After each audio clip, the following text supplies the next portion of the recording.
দাদা, তোমাকে কিছু বলতে চাই। হ্যাঁ, কি কথা বল। নে বল। মানে দাদা, আমি বলতে চাইছিলাম। এত মিনমিন করছিস কেন? যেটা বলতেছিস সেটা বল। দাদা, আমি না উচ্চ মাধ্যমিকে এবারে স্টার মার্কস নিয়ে পাশ করেছি। তা তুই উচ্চ মাধ্যমিকে স্টার মার্কস নিয়ে পাশ করেছিস, তাতে আমার কি করার আছে? আসলে দাদা, আমি না রামমোহন কলেজে ভর্তি হতে চাই। যদি তুমি একটু ব্যবস্থা করে দাও তাহলে খুব ভালো হতো। বাপ চাষা, মা লোকের বাড়ি কাজ করে, ছেলের ইচ্ছা হয়েছে রামমোহন কলেজে পড়াশোনা করবে। এটা তো ছেঁড়া কাতায় শুয়ে লাখ টাকার স্বপ্ন দেখার মতো অবস্থা রে। ওসব লেখাপড়া টেখাপড়া বন্ধ কর। আমাদের এলাকায় সব শিক্ষিতর কোনো মূল্য নেই, ঠিক আছে? তোর বাপটা যেমন আমার এখানে কাজ করে, কালকের থেকে তুইও চলায়। বাপের সঙ্গে হাল ধর, কাজে দেবে। না দাদা, আমি বলতে চাইছিলাম।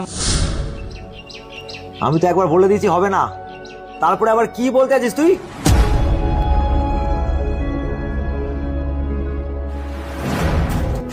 দাদা, একটা ছোট মুখে বড় কথা বলবো।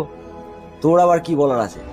দাদা, ওরা তোমার লোক, আর ওরা এই বিশ্বাস নিয়েই বেঁচে আছে যদি কখনো ওরা কোথাও বিপদে পড়ে, তাহলে একজন আছেন যিনি সেই বিপদ থেকে তাদের উদ্ধার করবে, আর সেটা হলো তুমি। আর ওরা বারবার কেন ছুটে আসে তোমার কাছে জানো? কারণ ওরা মনে করে ওদের মাথার উপরে একটাই ছাউনি, আর সেটা হলো তুমি। ক্ষমতা মানে মানুষকে কন্ট্রোল করা না, মানুষের কাঁধে হাত রেখে এইটা বলা যে আমি আছি। এই এলাকার সব মানুষ তোমার জন্য জীবনও দিতে পারে। এইটা গর্ব করার বিষয় না, গর্ব করার বিষয়টা হলো মানুষগুলোকে বাঁচিয়ে রাখার মধ্যে।